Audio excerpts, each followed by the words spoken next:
मैं एक दिन घर में बैठा था, अम्मा जी ने ना कहा बेटा जरा पुत्र जरा पानी का प्याला देना। मैंने छोटे को इशारा किया जरा पानी देना। उसने अम्मा को पानी दिया ना तो मेरे अंदर फिर मद्दोजहद शुरू हुआ।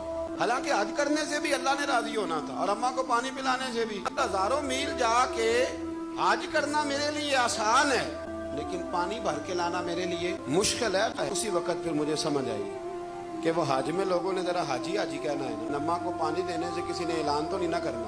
उठ के माँ के कदमों में बैठा और पैर पकड़ के कहा आज मेरा नफली है, मैं इस साल नहीं जाऊंगा, अगले साल जाऊंगा, मैं तेरी खिदमत करूंगा। इसलिए कि मुझे समझ आई है कि नेकी का तस्वुर असल में है क्या। हम बिलउमूम वो नेकी करने जा रहे होते हैं जो नेकी भी होती है और दुनिया में उसका नाम भी होता है। मुस्कुरा के मिलना, रिज़्क़े हलाल कमा के बच्चों को खिलाना, गली से पत्थर और कांटा उठा देना भी नेकी पर हमको बड़ी नेकी चाहिए। इसलिए बहुत सारे ऐसे लोग हैं जो नेकियां उनके पहुंच में होती हैं वो नहीं करते।